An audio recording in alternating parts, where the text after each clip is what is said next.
iniciando os trabalhos do Quadrinhos Narrativas, seu podcast quinzenal sobre quadrinhos independentes e a cultura pop nacional. Aqui é o Nito Cabuni e bem-vindos ao episódio número 60.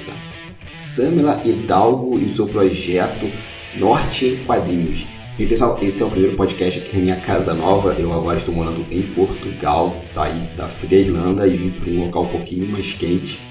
E vocês podem reparar que o som está um pouquinho zoado, tá meio cueco, ainda estou montando no escritório ainda. E eu acho que os próximos episódios o som vai estar um pouco melhor. Vou fazer alguns testes aqui na casa para poder ver o meu local para gravar e evitar esse som meio esquisito. Se tiver muito estranho, comenta aí no post para eu poder dialogar com vocês e ver qual é a melhor solução. E, como eu falei lá atrás, esse é o episódio com a Samela Hidalgo, que ela tem um projeto muito bacana, que é dar visibilidade para a produção do norte do Brasil. Foi uma conversa muito boa, assim. Samela é uma pessoa extremamente simpática e muito legal de conversar. Então, antes de passar para o episódio, vamos pro recadinho da quinzena, que tem bastante coisa para falar hoje. Para começar, eu quero falar dos episódios 78 e 79 do Perdido na Estante, meu outro podcast. E nesses dois episódios eu acabei falando sobre o livro e o filme Matilda. Gente, tá muito bacana esse episódio, a gente se divertiu pra caramba. O link tá aqui na postagem. E a Associação de Pesquisadores de Arte Sequencial, a Aspas, a qual eu faço parte, agora tem um canal no YouTube e o link tá aqui na postagem também. Tá muito bacana e em breve eu vou estar lá participando em alguma mesa de discussão. A minha querida amiga Júlia Pinheiro acabou de montar um canal no YouTube, onde está dando dicas sobre desenho, sobre...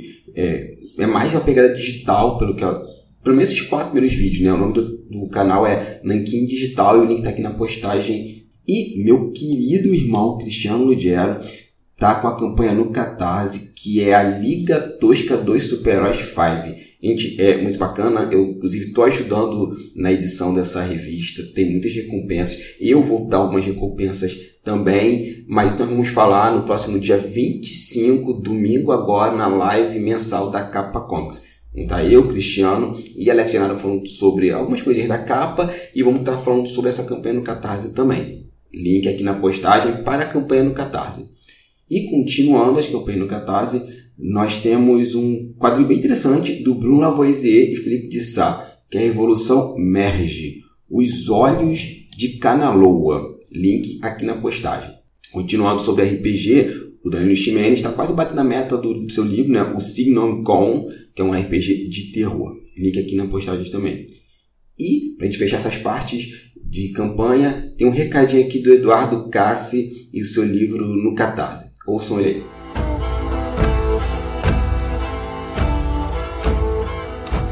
Olá, aqui quem está falando é Eduardo Cassi, eu sou escritor e roteirista e o autor da saga Vikings.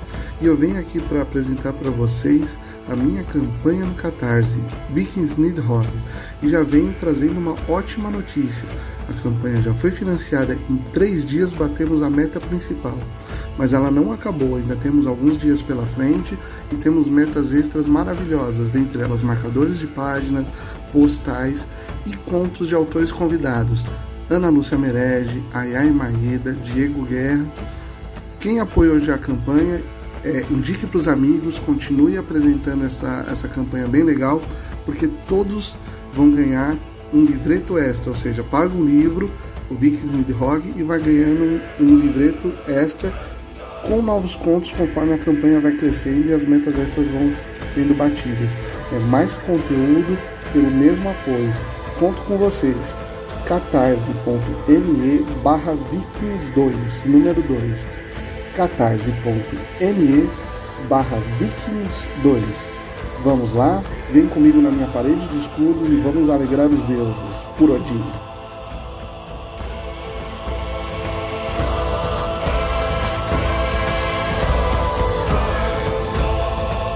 Então, gente, é isso. Recados dados. Já falei demais. Muito obrigado pela atenção e fiquem agora com o programa.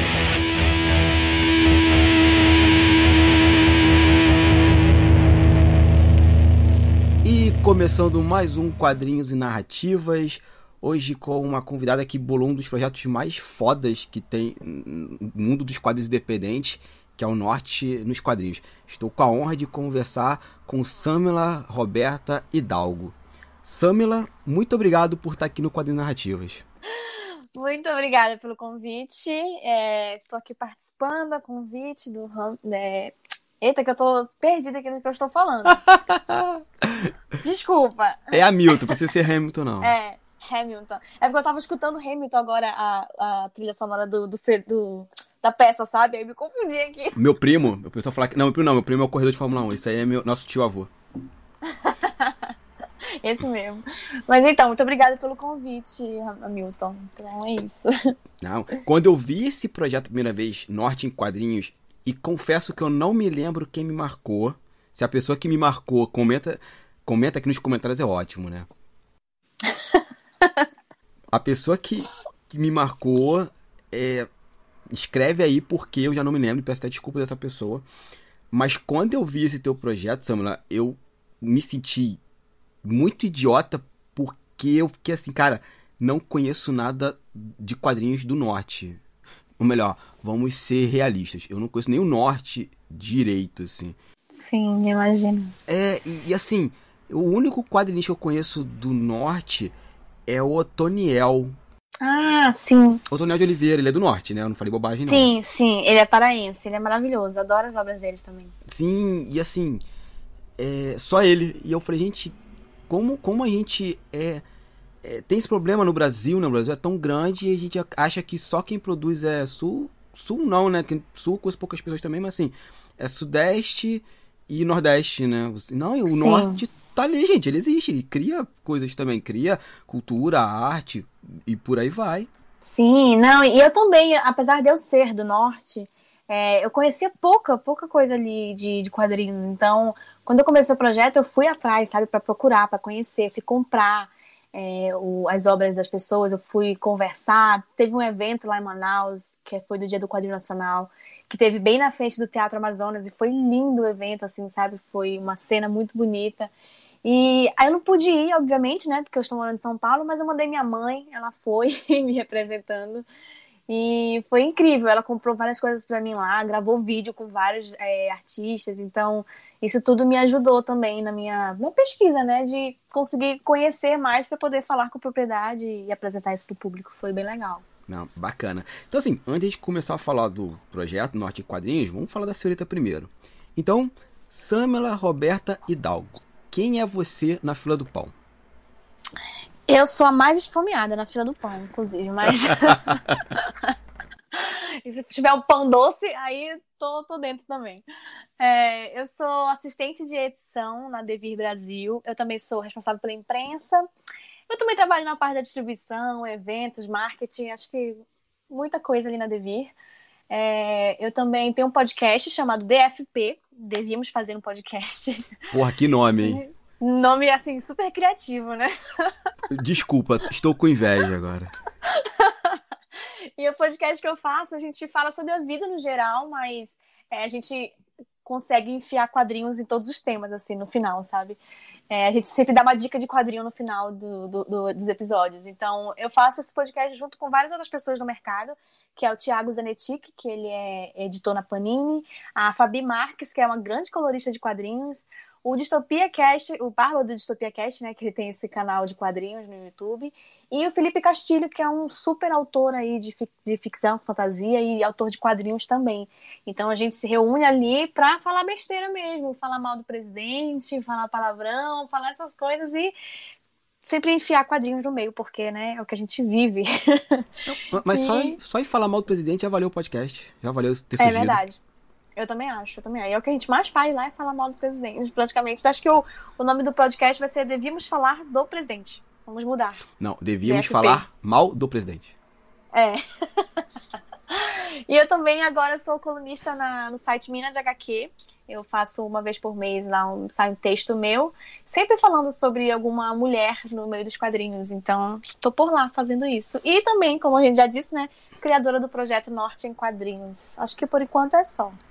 É só, né? Olha só. E nesse momento, você dorme que horas? Só pra... Eu durmo das 2 da manhã até umas 6, que é quando eu começo a levantar para poder trabalhar na Devi normal, né? Aqui de casa mesmo. 2 da manhã e 6 da manhã. É, praticamente. Às vezes fico acordada, às vezes eu troco meus horários, né? Ainda mais agora que a gente tá trabalhando em casa, meus horários estão todos malucos. Eu, às vezes, respondo e-mail, quer dizer, mando e-mail 2 da manhã e tem gente que responde às 2h02. E eu fico tipo, gente, tá todo mundo louco. Tô vendo. Vamos pegar um pouquinho essa coisa da Devi. Você falou que é assistente editorial, é isso? Isso, Tá. isso. E o que faz uma assistente editorial? Porque a gente tem um problema muito sério, assim. Eu digo meio quadrinístico, assim. E eu quero gravar uma série sobre isso. O que é um processo editorial de quadrinhos, né? Porque as pessoas acham que o quadrinho é só você escrever, desenhar, artificializar e, em alguns casos, pintar. Mas antes disso tudo acontecer, tem alguém que coordena a equipe, que a gente chama de editor ou editora. Então, no seu caso, você é uma assistente editorial. Então, o que é esse cargo dentro desse processo de quadrinhos ou livros? Eu não sei bem qual área que você está atuando lá dentro. Na área de quadrinhos mesmo. A gente faz livros lá também, mas são poucos, né? Em comparação com quadrinhos. A gente também, não sei se todo mundo sabe, mas a Devi também é uma editora de jogos de tabuleiros e de card games. Então, só que são setores separados. Eu sou no setor editorial de quadrinhos mesmo. Mas, o que a assistente de edição faz? Praticamente tudo que o editor pedir. Ali eu dou o suporte para os editores, né? Eu sou assistente lead acho que a gente tem dois editores e o gerente editorial, né? Que é o que coordena tudo. Então, eu praticamente sou assistente dali. O que eles precisarem que eu faça de textos internos, textos comerciais, texto de marketing, ler algum quadrinho lá da gringa que está em leilão, a gente precisa saber se é legal para a gente comprar ou não. Sabe, ficar de olho nas possibilidades do meio independente para saber o que a gente pode ou não publicar.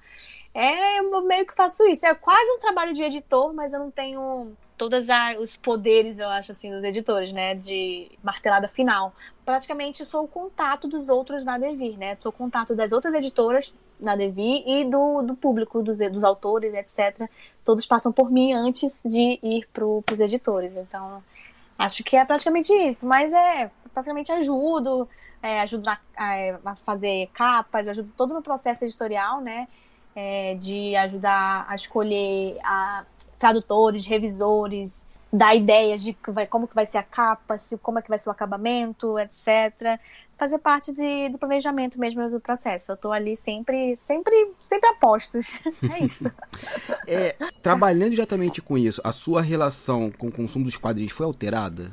Sim, muito. Assim, por exemplo, eu não sou uma grande leitora de quadrinhos desde criança, como a maioria das pessoas são. Eu não cresci com Turma da Mônica, por exemplo. Eu nunca li Turma da Mônica quando era criança. Eu lia um quadrinho chamado Curumim, na verdade, que era um quadrinho lá de Manaus, sabe? A gente falava até que era a Turma da Mônica da Amazônia, porque eram umas revistinhas de um índiozinho chamado Curumim. Ele só ficava lá fazendo altas aventuras na floresta, e tinha algumas livrinhos de atividade atrás, sabe? Então, era o único contato com os quadrinhos que eu tinha na minha infância foi com o Curumim. Mas quando eu cresci e tal, e aí eu fui pra faculdade, eu fiz faculdade de produção editorial aqui em São Paulo, e eu conheci Maus, que é, né, um clássico aí dos quadrinhos, do Art Spiegelman, e isso realmente mudou toda a minha vida. Então, o meu contato com os quadrinhos já veio na vida adulta, já veio da faculdade. Eu era uma grande leitora de livros. Inclusive, eu vim para São Paulo porque eu achava que eu queria trabalhar com livros. Só que, né, qual foi minha surpresa quando eu caí no meio dos quadrinhos e me apaixonei por isso? Foi uma paixão realmente maior que os livros. E aí, isso fez com que eu mudasse completamente tudo que eu sabia e lia sobre os quadrinhos, sabe? Quadrinho não é só super-herói, e também quadrinho não é só para crianças, como as pessoas acham que é, né? Porque quando a gente fala em quadrinhos, especialmente aqui no Brasil, as pessoas pensam ou nos super-heróis ou na Turma da Mônica. Sim. E não é isso, né? A gente tem uma coisa tão ampla. E quando eu comecei a trabalhar com isso lá na Devi, eu fui conhecer coisas fora desse eixo, sabe? De super-heróis. Eu fui conhecer os quadrinhos da Image, que é o que a gente mais trabalha lá na Devi. Eu fui conhecer os quadrinhos independentes, eu não lia muito quadrinhos nacionais, então tudo mudou na minha relação com os quadrinhos. Mudou minha forma de ver uma narrativa, de entender o texto, a imagem, as cores e como elas funcionam juntos. Me mudou tudo isso completamente. Então, tudo que eu sabia, ou achava que eu sabia sobre quadrinhos, foram por água abaixo quando eu comecei a trabalhar com isso. E realmente abriu minha mente. Então, Samara, a gente pode fazer o seguinte. Você entrou no mundo dos quadrinhos. Engraçado que, assim, já trabalhando com eles, né? Estudando, né? Que você falou que fez na faculdade. E conheceu o mouse, assim. E já entrou de cara trabalhando com os quadrinhos, né? Nessa parte de editoria, é isso? Isso mesmo. Quando uma amiga minha, né, da faculdade, a Marília, ela trabalhava na Devir e ela estava se mudando para os Estados Unidos. Então, né, ela me indicou para a vaga dela. E no momento eu pensei, poxa, não conheço muito sobre quadrinhos. Eu comecei a ler quadrinhos agora, né? Tipo, fazia um ano praticamente que eu estava lendo quadrinhos. Então, foi assim, uma coisa do tipo, vou meter a cara, vamos lá, né? Vamos ver o que eu aprendi na faculdade. E foi. E aí eu entrei na Devir e esse contato com os quadrinhos ficaram bem maiores. Então, hoje em dia, eu leio praticamente mais quadrinhos do que livros, como eu lia antigamente. Então...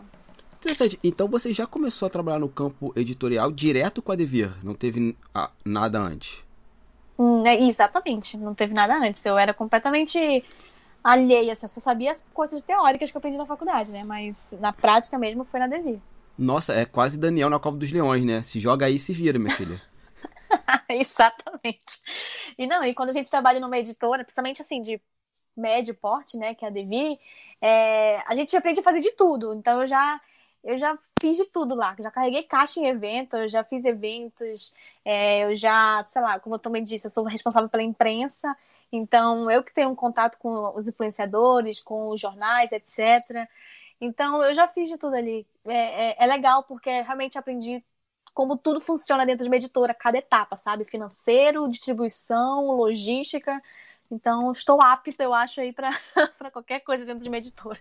Nossa, que bacana. Eu acho que isso é bem legal, né? Quando a gente começa a trabalhar no mercado mesmo, cai muitas máscaras nossas, assim. Eu faço quadrinhos, né? Agora que eu tô me aventurando no mundo da edição...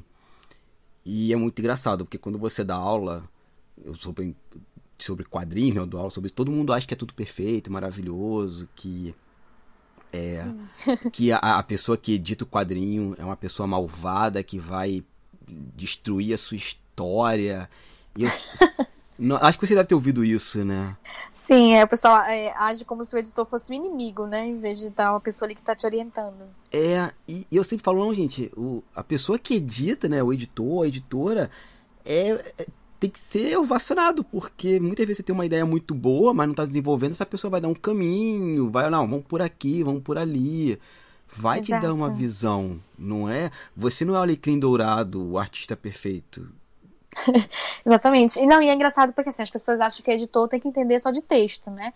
E não, o editor de quadrinhos, ele tem que entender de texto, de cores, de desenho. Mesmo que ele não desenhe, ele tem que entender anatomia. Ele tem que entender todo ali o processo do desenho, para ele poder falar, essa anatomia aqui da mão tá meio errada, vamos fazer desse jeito? O soco aqui tá indo com a mão esquerda, mas o cara tá indo com o rosto pra mão direita. Vamos ajeitar isso? Então, o editor dá todo esse caminho, gente. Então... É sempre bom ter um editor. Sim. E, gente, editor trabalha com esboço, tá? Quando vocês estão falando, quando ela tá falando isso de dar mão, não é o desenho finalizado, colorido, não. É um esboço. Exatamente. Já pensou? O cara já coloriu tudinho e eu falo, não, tem que mudar isso aqui, viu? Que tá errado. Não, já pensou, não. Não. Eu já vi isso acontecer, de você fazer um exercício e pedir pra pessoa, assim, o aluno, né? Me manda o esboço. A pessoa mandou aquela página pronta, assim, está pronta. Eu falei, está pronta sim, está errada, olha que legal. Nossa senhora. Tá pronta, é só imprimir já. Agora já tá ótimo. Tá perfeita. E assim, algum conselho que você quer dar pra quem quer trabalhar com editoração? A pessoa ouviu isso aqui, você agora quer ser editora, já que eu já não sei desenhar, mas eu gosto de quadrinho e vou ser editor. Algum conselho, assim? Deixa eu ver. Não necessariamente você precisa fazer a faculdade de produção editorial para ser editor, né? Realmente, a faculdade que forma o editor é a produção editorial, editoração, né?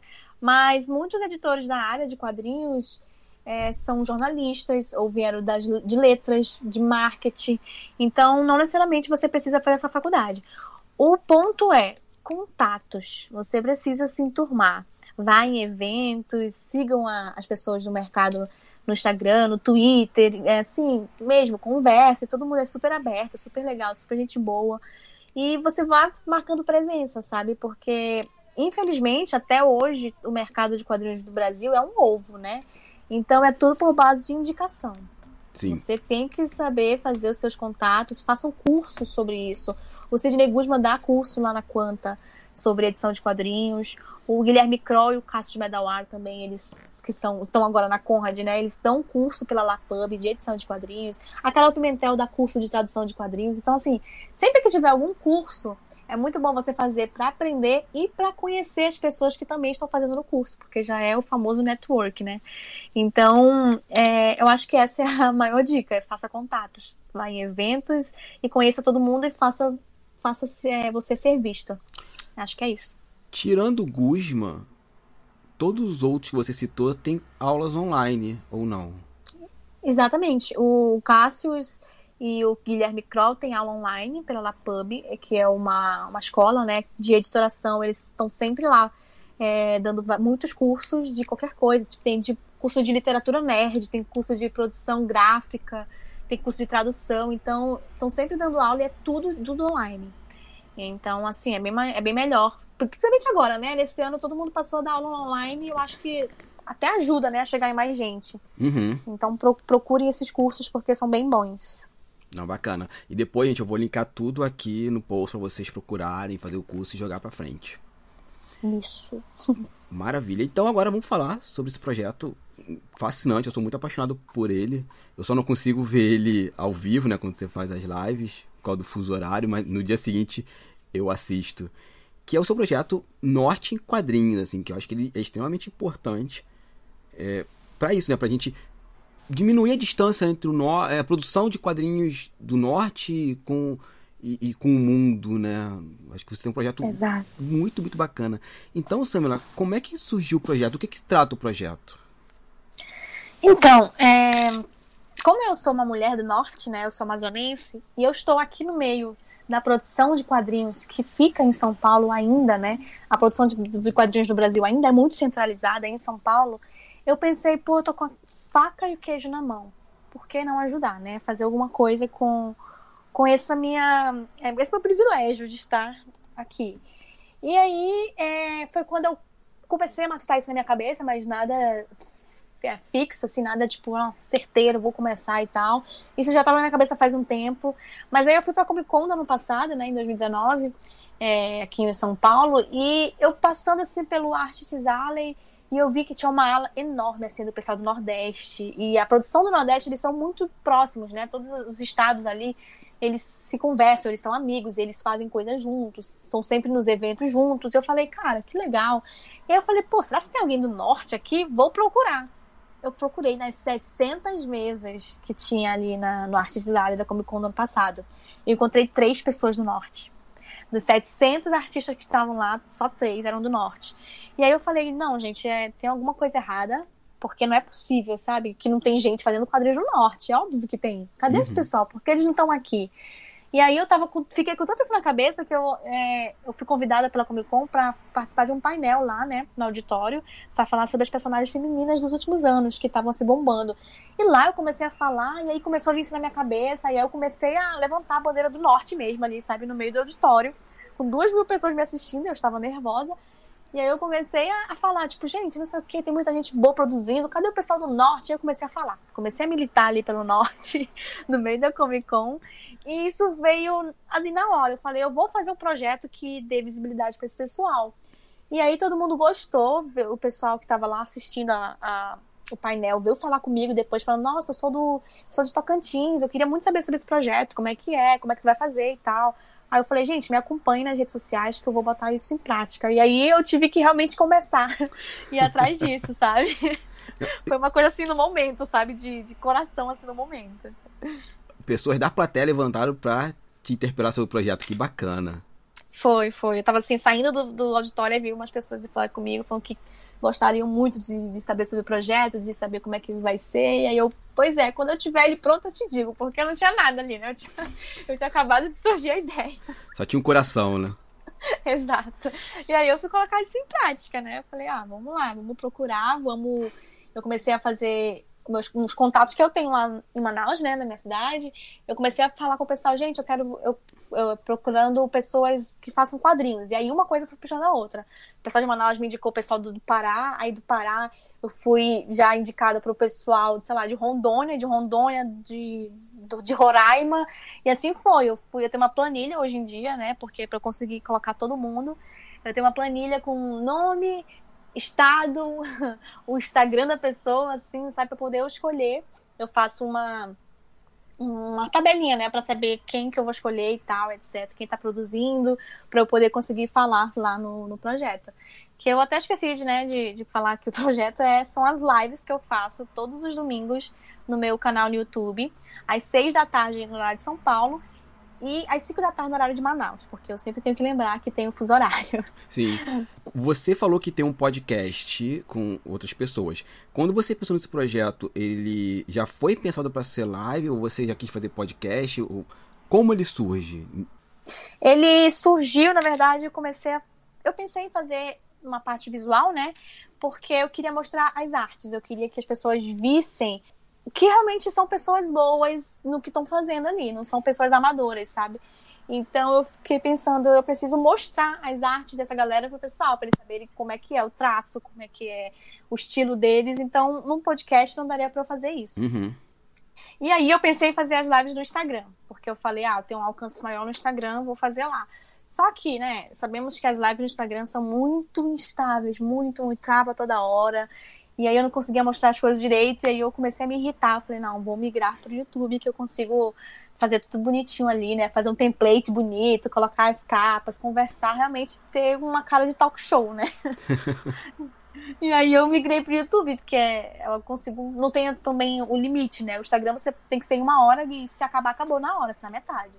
E no YouTube não, eu consigo ter um limite, assim, se eu quiser ficar 3 horas falando lá, eu tô 3 horas falando. Então, eu gostei mais de usar o YouTube para isso. Então, foi por ali mesmo, porque acho que também fica até mais fácil. Achei bacana. Você falou que teve essa ideia do apoio, né? Que é aquilo, né? Você começa a puxar um fio, vem mais fio ainda. Mas teve resistência o projeto? O pessoal falou assim, não quero, não acho uma boa ideia.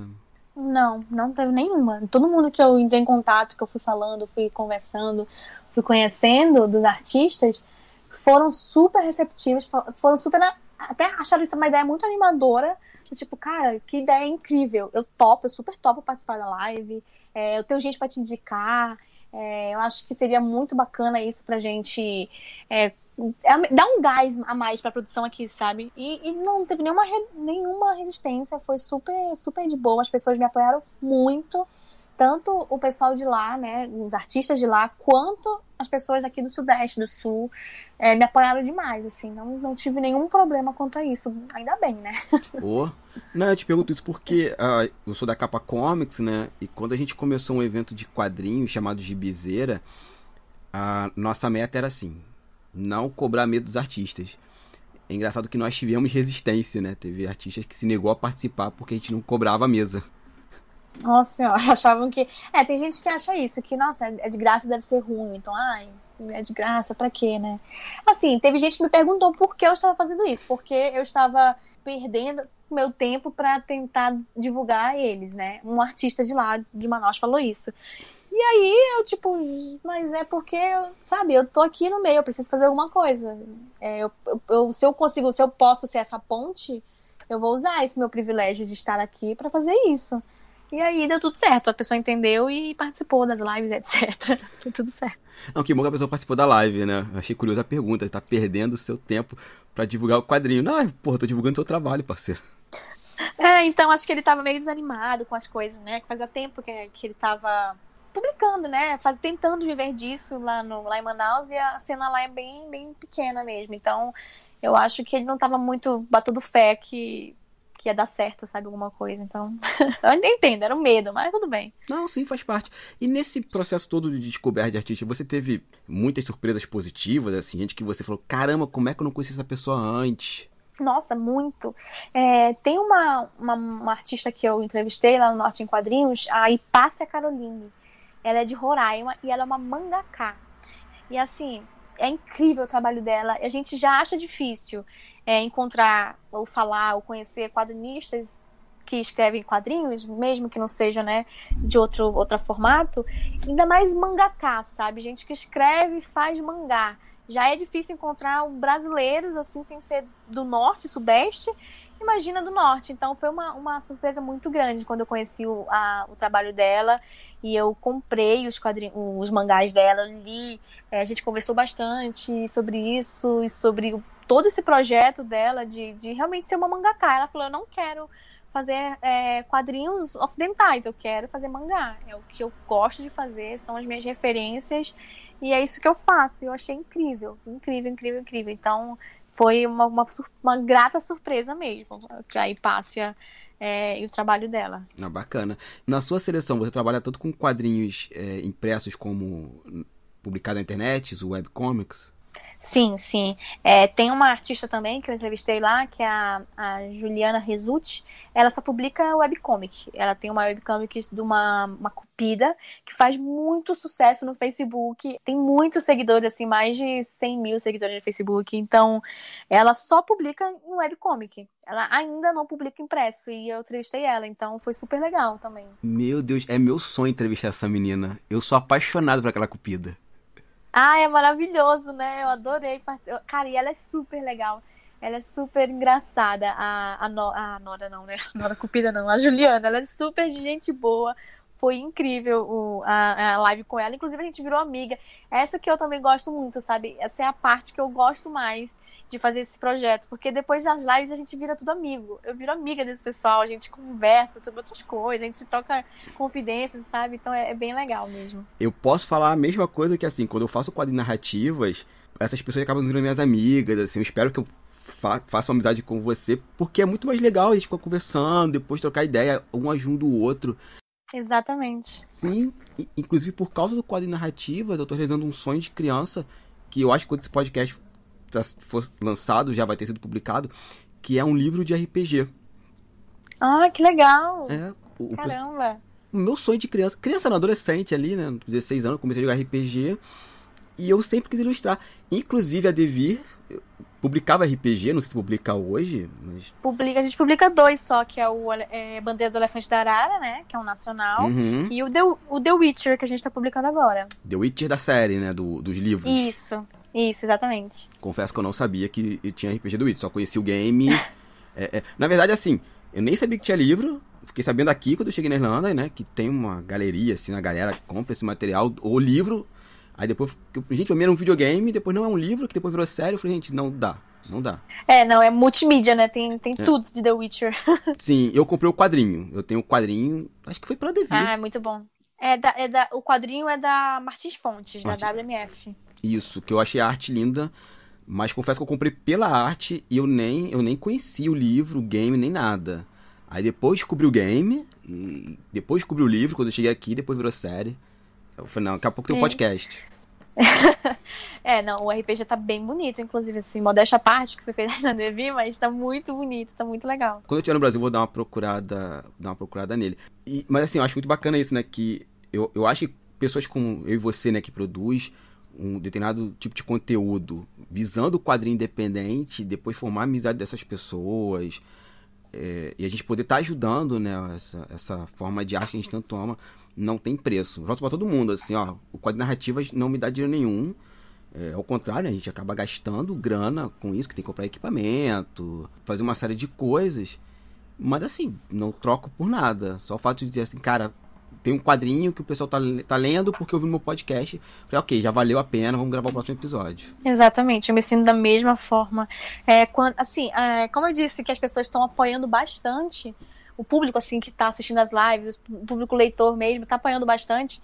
E isso também fez com que desse uma movimentação maior na produção de quadrinhos no Norte, porque como eles estão vendo que está dando um certo visualização, né, eles estão querendo produzir cada vez mais, então eles estão postando mais no Instagram as artes deles, eles estão com projetos maiores de quadrinhos, em vez de ser um quadrinho de 20 páginas, já estão começando a pensar em quadrinhos de 40, 60 páginas, então isso deu uma movimentada, sabe? Eles estão sempre produzindo porque ou eles querem ser convidados para o programa, ou eles querem também que eu dê visibilidade com, sei lá, eu estou sempre compartilhando as artes no Instagram, no Twitter, as artes deles, né? Então, isso fez com que eles se movimentassem mais, sabe? Deu um gás a mais, assim, todo mundo tá querendo, tipo, realmente produzir cada vez mais. Aí isso pra mim já valeu a pena, sabe?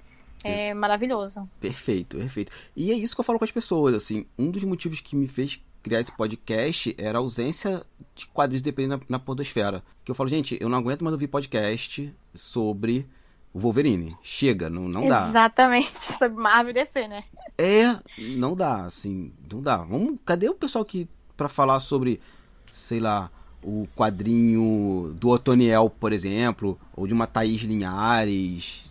Exatamente. Sabe? Eu, por exemplo, eu conheci esses tempos, quando eu conheci o Otoniel, né, eu conheci também o Vicente, que é uma pessoa que trabalha com ele também lá. E eles fizeram um livro muito legal lá do Pará, chamada Uma Breve História do Quadrinho Paraense. Então é um livro assim de realmente de pesquisa do quadrinho paraense desde o começo, assim, sabe, desde o primeiro quadrinho que foi feito lá no Pará. Então é incrível, é um livrão de capa dura, ele fala sobre os eventos, sobre os zines, sobre o jornal, as tirinhas publicadas em jornal naquela época lá no Pará, então é todo um estudo, sabe, é maravilhoso. Então essas coisas a gente não tem contato, sabe, se a gente não procurar ou se as pessoas não falarem sobre. E eu faço questão eu fiz um vídeo no meu IGTV falando sobre esse quadrinho, sobre esse livro, né? Então eu tô sempre falando sobre ele, as pessoas vieram atrás de mim pra perguntar onde que compra. Aí eu falo, gente, vai direto no perfil dos autores que estão vendendo por lá. Então, são coisas assim, que tem muita coisa boa, muita coisa legal, de estudo mesmo, sabe? Se você quiser estudar quadrinhos, você tem isso no Norte. Eu conheci esse livro pelo seu IGTV. Confesso que eu ia comprá-lo, mas o frete era o preço de um rim. Falei, não. Então, mas é porque o Vince, né, ele não sabia que dava pra mandar pro envio módico, né, que é o que fica mais barato que... Mas é porque você tá em outro país, verdade. Então, aqui não tem envio módico, aqui é o envio do rim mesmo.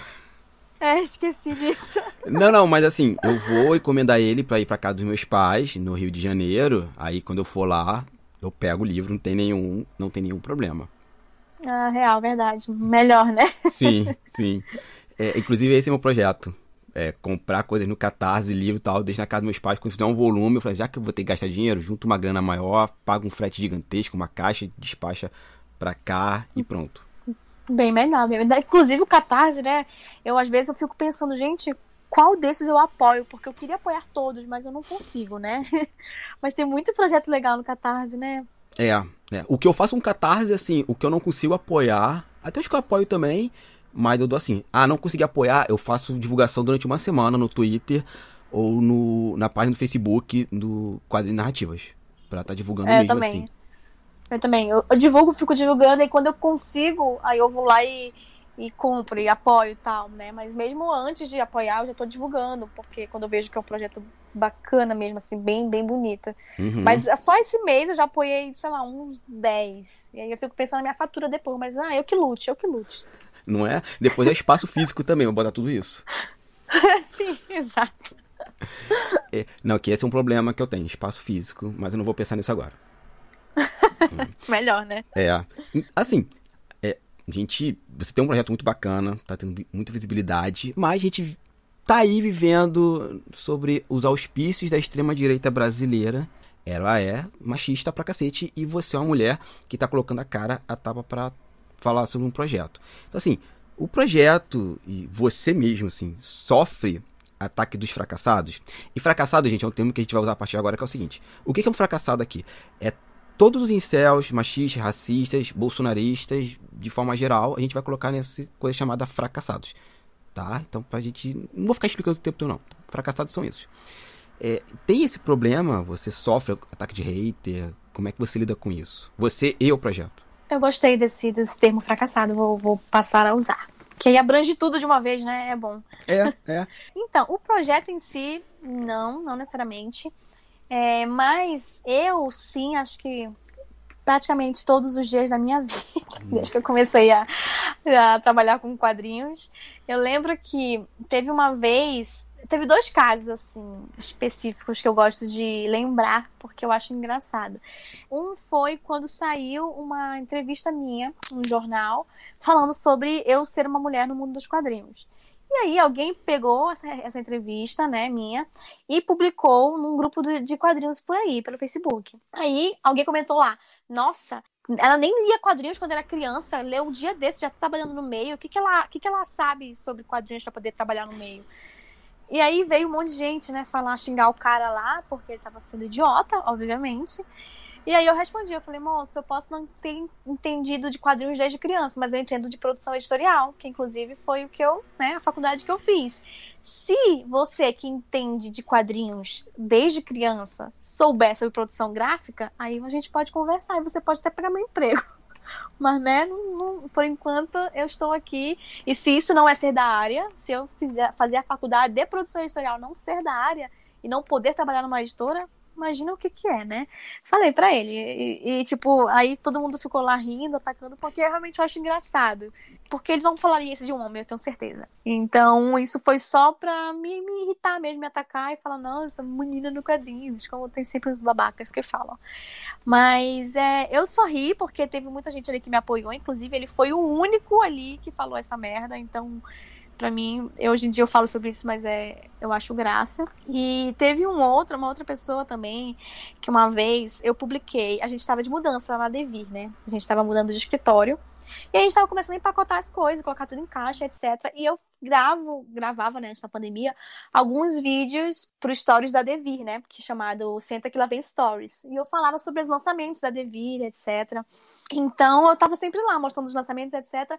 E quando a gente tava de mudança, a gente decidiu fazer um trono de caixas da Devir, tipo o trono de Game of Thrones, sabe? E eu sentei em cima do trono, assim, das caixas, pra apresentar o quadro ali, né, de cima daquele trono. E aí eu falando sobre isso, inclusive até tirei uma foto e postei no meu Instagram, eu em cima daquele trono escrito Game of Devir. Foi isso, foi uma publicação que foi no meu Instagram pessoal e no meu Twitter pessoal. Também rodou nos grupos de quadrinhos essa foto. Colocaram lá bem assim, nossa, é por isso que os livros da Devir vêm todo amassado, olha isso, olha por que vem amassado, tem gente sentando em cima, não sei o que. Eu falei, gente, meu Deus do céu. Primeiro que aquilo não era livros ali na caixa, era material de escritório.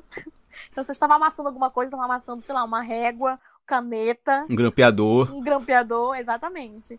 Mas não, as pessoas tiveram que pegar minha foto, postar nos grupos de quadrinhos e um monte de homem me xingando, falando que era por isso que era uma merda, era por isso que vinha tudo torto, era por isso que não sei o quê. E aí eu tive que... alguém me falou que isso estava rolando nesses grupos, eu falei com os administradores, esculhambei os administradores do grupo, porque eu falei, vocês estão deixando aí, né? Vocês falam que vocês são contra isso, mas olha lá, tem um monte de gente me atacando e vocês não estão fazendo nada. Poderiam já muito bem ter apagado o post, ter xingado o cara, mas vocês não estão fazendo nada. Aí depois que eu reclamei, eles foram lá e baniram o cara do grupo e apagaram tudo. Mas depois que a minha foto já tinha rodado, né? E aí... Mas vamos ser sinceros, administrador de grupo de quadrinhos do Facebook é um bando de pau no cu do caralho. Pois é. Porra, eu saí de vários grupos por causa disso, porque assim... você vê meninas sendo atacadas, você vê a comunidade LGBT ser atacada, e os caras falam assim, mas não pode fazer nada. Não, mas as pessoas têm de opinião. Não, brother, opinião não. Isso é ataque, é homofobia, é machismo, é racismo. Exatamente. O que você está fazendo é uma coisa chamada broderagem. Exato, exatamente. Não quer se indispor com os seus leitores ali do grupinho, né? É foda. Foda. Quando a gente montou aqui o quadro de narrativas, desde cara eu falei, sou um cara de esquerda, vou falar mal do presidente. Não era o presidente, mas era o Temer, vou falar mal do presidente. A gente não vai dar voz pra gente que apoia a extrema-direita, nada disso. Definir meu público. O pessoal, mas a gente tem que ser legal. Que é outra coisa que eu odeio, é gente que acha que tem que assim, não, vamos conversar com todo mundo, abraçar. Não, abraçar não. Também acho que já passou dessa parte. A gente não tem que abraçar nada, porque o Brasil tá nessa merda por causa deles. Eles têm que assumir as consequências. Exato. Vou abraçar, você é professora de marmanjo? Uma idade dessa? Não. Pelo amor de Deus. Não, eu parei de abraçar, Samela, no dia... Eu não esqueço disso nunca. no domingo do primeiro turno. Naquele momento eu falei, o Brasil perdeu, não abraço mais ninguém. E fui no radical, assim, o pessoal botou radical. E eu falei, se a gente não for radical, esquece, a gente vai perder muita coisa. Exatamente, eles atacam a gente todos os dias, falando um monte de merda, fazendo várias fake news aí, né? Disseminando ódio, e quando a gente fala, a gente não pode, a gente tem que ser o lado bonzinho. Não tenho paciência, não tenho mais, a gente não tem mais nem tempo pra ser bonzinho, não. Não tem, e eu acho que é o contrário, eu acho que a época da cordialidade passou. Hoje, exatamente, eu respondo as pessoas mal, assim, o cara fala merda, eu falo, quer aula comigo? É 13,50 € hora aula. Eu moro na Europa, eu sou professor aqui na Europa, eu vou cobrar 3,50 €. Não tem que ser educado, não tem que passar pano, acho que tem que ser assim, ó, e não tem que explicar, tem que chegar já esculhambando, xingando, ofendendo. Alguém falou assim, pô, mas você não vai ensinar dessa pessoa. Eu falei assim, mas eu não quero ensinar. Ensinar é quando uma pessoa, por exemplo, não tem meios para aprender. É. Quando você tá na internet, ela tem meios para aprender, ela tem a internet. Exato. E eu que não vou ficar lá paparicando e ensinando isso, né? Pelo amor de Deus, eu tenho mais o que fazer. Eu acho que a gente, foi o que você bem falou, esse papo da gente querer dar a mão a todo mundo, chegamos onde você chegou, assim. Agora eu falei, gente, educar as pessoas, eu educo assim, como fazer roteiro ou uma página de quadrinhos. Isso é educação. Exato. Eu vou explicar o cara o que é racismo. Eu falei, Negativo. Se vira aí, meu filho. Oxe, tem que estar. Não tenho paciência também, não. Eu já ouvi muita merda também, por exemplo, mas no caso do lado mais xenofóbico aqui em São Paulo, por exemplo. Putz. É uma coisa que eu sempre falo. Além de eu ser mulher no meio dos quadrinhos, ainda sou uma mulher amazonense, uma mulher do norte. E aí sempre tem aqueles papinhos, né? Tipo, veio pra São Paulo roubar nosso emprego. Pô, gente, o emprego tava aqui, ninguém quis, eu peguei. Sabe? Tava aqui, vocês não pegaram o que vocês não quiseram. Ou vocês não tiveram competência suficiente pra isso. Ou os dois, né? Pode ser os dois ao mesmo tempo. Exato. Então, eu já hoje, por exemplo, quando eu cheguei em São Paulo, eu escutava as piadinhas caladas. Hoje em dia eu já mando tomar no cu, porque eu não tenho paciência mesmo. E tem que mandar mesmo. Então, exatamente. Como é que eu vi hoje? Não, se você ofende a pessoa, aquela pessoa pode te cancelar. Eu falei, meu irmão, a pessoa nem é meu público. Ele nem... Pois exatamente. Quero que se lasque. O cara vai deixar meu podcast. Eu falei, e eu não vou parar por causa disso. Sinto muito. É até bom. Se o cara que é da extrema direita não me ouve, porra, que bom, né? Eu fiz algo certo, excluí essa pessoa da minha vida. Exato. Eu quero gente comigo que seja de boa índole, né? Uma coisa que eu falo pra todo mundo, tem um livro que eu recomendo todo mundo a ler, que é do Ernest Hemingway, Por que os Sinos Dobram. E tem uma frase que eu falo pras pessoas, que pra mim, assim, define o Brasil depois do golpe que a Dilma sofreu. Que é o seguinte, esse livro fala sobre a Guerra Civil Espanhola, e um dos personagens pergunta, quem está do nosso lado da trincheira? Aí o outro responde com uma pergunta, isso importa? E o primeiro responde, mais do que a própria guerra. Exatamente. Cara, eu falei, gente, esse livro me ensinou isso. Não é todo mundo que tá do meu lado, não. Tem gente que tá do meu lado, não quero. Uma pessoa se arrependeu, se vire. Não é meu problema. Exato. Aí a pessoa se vire pra conseguir a confiança dos outros de novo. Exato. Aí não é problema meu, não é problema meu. Meu problema é ajudar quem não votou no cara e que tá sofrendo. Não é, eu sou bolsominion arrependido. Eu falo, ou é bolsominion arrependido. Os dois não dá, brother. Você se arrependeu tarde demais. Aí o Pantanal tá queimando, a Amazônia já queimou, tá tudo uma merda. Muito tarde pra você estar arrependido. E se arrependeu, não sei do que, porque isso é outra coisa que eu falo. Me mostra uma coisa que o saco de merda falou que não... Aonde o saco de merda mentiu? Porque ele sempre falou que odiava o meio ambiente, índios, que tinha que acabar meio fazer pasto. Me fala onde que ele mentiu, assim, eu não entendi, porque... Aí o pessoal vai falar, não, mas porque o Paulo Guedes tinha uma proposta de porra nenhuma. Olha o dólar como é que tá. Olha como é que tá a economia do país. Uma merda também. Como é que eu vi no Facebook um dia desses? Um liberal e um fascista entraram no restaurante e o garçom perguntou, mesa pra um? Muito bom. E eu acrescento, um conservador, um liberal e um fascista entraram no restaurante e o garçom pergunta, mesa pra um? Exato, é isso. Não tem pra onde correr. Eles acham que são diferentes, mas são tudo farinha do mesmo saco. Só ver Mises apoiou o nazismo e tal, mas enfim, as pessoas não querem ser liberal que não estuda a história do liberalismo. Assim, eu falo, gente... Não, e aí geralmente esses bolsominions arrependidos, eles só se arrependeram porque alguma coisa bateu neles. Exatamente. Exatamente. Alguma coisa bateu neles. Então, de uma forma muito egoísta. Quando tava os gays se fudendo, quando tava os negros se fudendo, os indígenas, tava, mas não é comigo. Mas quando chegou neles, não, então comigo não pode. Aí eu estou arrependido. Mas com os outros, nem aí. Aí eu falo, não, brother, aí isso não é arrependimento, isso é mau caratismo. Mas é bolsominion, Exatamente. É mau caráter. A gente não pode esperar muita coisa. Exatamente. Então vamos lá pra nossa reta final aqui desse papo fabuloso, que é o seguinte. Você tá aí com o projeto, já tem quanto tempo de projeto, o Norte? Uns 6 meses só, começou no começo do ano. Tá novinho, tá bebê. Uns 6 meses só, no começo do ano. 2020, ele já teve 300 anos em 2020. Real, cara. A gente tá no final do ano e ainda estamos em... Quer dizer, algumas pessoas ainda estão em quarentena, né? Que no caso, eu, aqui em São Paulo. Mas assim, o que você tá planejando pro projeto, assim, pro Norte em Quadrinhos?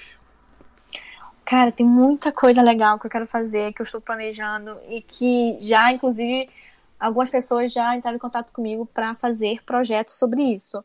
Um deles é um livro, um compilado, na verdade, sobre os artistas do Norte, que uma editora entrou em contato comigo para a gente conversar e fazer. Então, provavelmente, ano que vem, teremos aí um livro sobre o projeto, falando sobre a cena do Norte e sobre os artistas do Norte. Então, vai ser bem legal. Pergunta, e não precisa dar nomes, mas editora do Sudeste ou do Norte mesmo? Do Sudeste. Beleza, tá. E também uma lojinha virtual do Norte em Quadrinhos, que inclusive já está em produção, já estou fazendo isso, para ajudar mesmo o material a escoar, né? Porque como é muito difícil, por exemplo, eu apresento a pessoa, a pessoa fala, onde é que eu compro? Eu falo, entra no Instagram da pessoa tal para você comprar. Aí se você quiser esse aqui, você tem que estar no Instagram da outra pessoa tal. Eu acho que numa loja virtual a gente consegue concatenar tudo isso, colocar todo mundo ali junto e a pessoa entrar lá, fazer todos os pedidos que quiser de todos os quadrinhos, colocar no carrinho e vai receber na sua casa, sem ter que entrar em vários sites, em vários links e procurar muito. Então, a loja virtual está em produção, está ficando lindíssima, inclusive, estou adorando. E todos os artistas que eu tenho contato para botar suas obras na lojinha estão adorando a ideia, estão querendo participar, então estão até falando, nossa, então eu vou produzir mais para poder entrar na lojinha, que agora tem para onde vender, né? Então está sendo bem legal, as pessoas estão querendo, toda hora me perguntam, vai ter lojinha? Como é que eu quero comprar? Como é que eu faço para ter isso, etc. Então, a lojinha vai ser uma coisa mais próxima de ser feita. Então, eu tô bem animada. Deixa eu ver o que mais. Eu pretendo fazer um evento também sobre isso, mas daqui quando sair a vacina, né? Espero, né? Exato. Então, assim, o pessoal fala de evento virtual e tal. Eu queria, mas eu acho que eu queria mesmo evento físico. Inclusive, também já tem gente interessada em ajudar, a patrocinar, etc. Então, daqui a uns anos, talvez, a gente consiga fazer esse evento. Mas, por enquanto, é isso. Mas está sendo muito legal, porque, como eu disse, as pessoas estão apoiando demais. Tem já editoras que entram em contato comigo para falar assim, olha, eu preciso de uma pessoa que faça arte final. Eu quero alguém do Norte, me indica. Aí eu vou lá e indico a pessoa.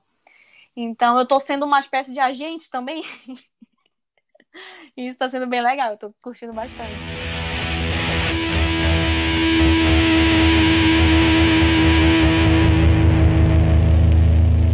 Então, gente, chegamos ao final de mais um Quadrinho Narrativas.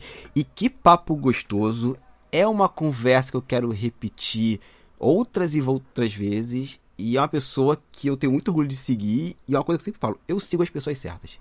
Se você não segue essa menina, tem algo muito errado na sua vida. Ok? Então, gente, Samela, Norte nos Quadrinhos, YouTube vai estar aqui linkado. E Samela, minha querida, muito obrigado por estar aqui no Quadrinhos Narrativas e faça agora o seu jabá. Bom, gente, primeiramente, muito obrigada a você por ter me convidado para estar aqui. Eu gosto muito de falar, né? Já deu para perceber, então, muito obrigada pelo convite. Quem não me segue aí, quem tem esse desvio de caráter, por favor, corrija agora. E me siga no Instagram, no @SamelaHidalgo. Também no Twitter, que eu tô lá 24 horas por dia falando sobre qualquer coisa da cultura pop e falando abobrinhas também. Então, @SamelaHidalgo com 2 O's no final. Também o Instagram do Norte em Quadrinhos, que é @Norte em Quadrinhos. O meu canal, como o Hamilton já falou, é Norte em Quadrinhos também. E eu também tô me aventurando aí no TikTok, gente, porque assim, eu estou tentando ser jovem. Então eu tô criando algumas coisas sobre quadrinhos lá também. E é Samela Hidalgo, como sempre. O meu podcast, vocês podem encontrar em qualquer agregador de podcast. É só colocar lá DFP, devíamos fazer um podcast, que vai aparecer. Mas a gente também tem Twitter e Instagram, que é o @DFPpod. Então pode entrar lá, seguir a gente, ver o que a gente faz. De vez em quando a gente faz alguns sorteios de uns livros, de uns quadrinhos também. Então fiquem de olho. E também leio minha coluna lá no site da Mina de HQ, minadehq.com.br, que tá sempre lá, todo mês. Tem uma coluninha minha falando sobre alguma mulher incrível dos quadrinhos. Então acho que por enquanto é isso. Quando eu tiver mais novidades, aí eu mando pra colocar aqui também nos links. Maravilha. Gente, é isso. Como ela bem falou, se você não segue, corrige agora esse problema aí. Segue essa menina. Tudo que ela falou vai estar linkado aqui. E é isso. Samela, brigadão. Vamos conversar mais vezes para falar de qualquer outro assunto. E Vou deixar. Perfeito. E você que chegou até aqui, muito obrigado. Passe agora esse podcast para frente. No grupo da família, no Telegram, no WhatsApp, no TikTok, que eu acho que um dia eu vou ter que usar isso, mas eu não sei se chegou o momento. E no mais, é isso. Nos vemos em 15 dias. Até lá e saudações quadrinísticas. Tchau!